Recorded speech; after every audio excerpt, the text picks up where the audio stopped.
Barrette, là, sur le fonctionnement du réseau, quant à moi, il ne connaît pas grand-chose. C'est un radiologiste. Voyez-vous ça souvent sur une unité de soins, vous, un radiologiste? Jamais. Ça fonctionne dans un bureau, ça fait des examens, il y a certains où il doit y participer, puis il y en a d'autres, c'est le technicien qui a fait l'examen, puis il les voit défiler sur un écran d'ordinateur. Puis il fait son petit papier. C'est ça la job de radiologiste. C'est fondamental en dépistage. Sauf qu'en fonctionnement des unités de soins, en nécessaire collaboration entre l'hôpital, puis le CLSC, puis le CHSLD, si on veut libérer des lits de l'hôpital, puis...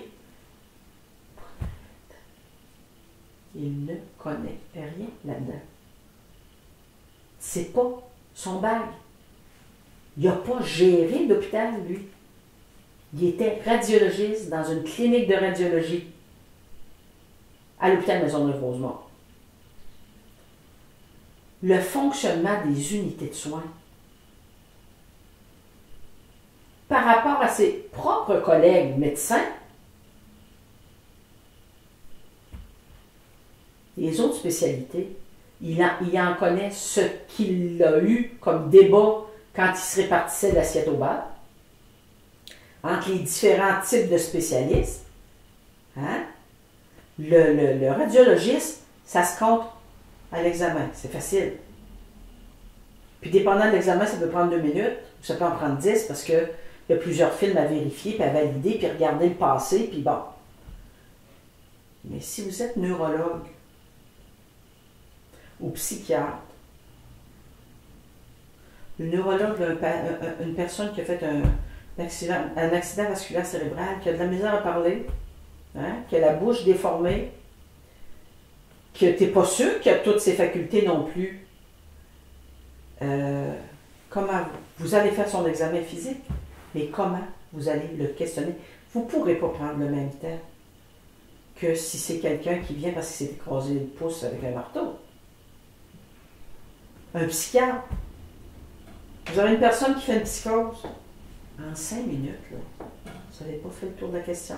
Parce que vous allez répéter longtemps la même question. Puis vous allez répéter longtemps les réponses qu'il va vous avoir données. Puis les re-questionner pour essayer de faire préciser des choses. C'est ça qu'il a vu, lui. Dans ses réunions syndicales. C'était un syndicat. Dans ses réunions syndicales, discussion entre docteurs. Mais le médecin, lui, dans l'unité, il n'a pas vu comment il travaillait.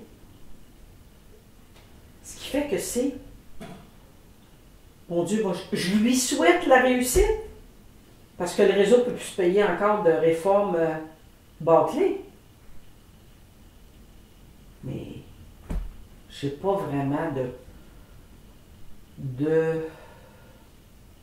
je n'ai pas de l'empathie, je n'ai pas vraiment la conviction que c'est ce qui va se produire.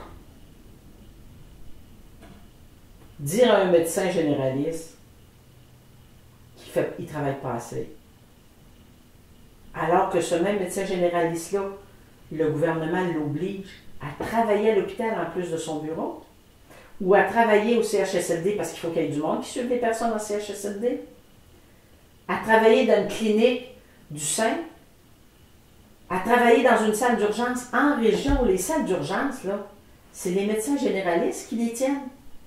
Bien, si je fais 2 fois 8 heures dans la salle d'urgence, ce 2 fois 8 heures-là, je ne suis pas au bureau pour voir des malades.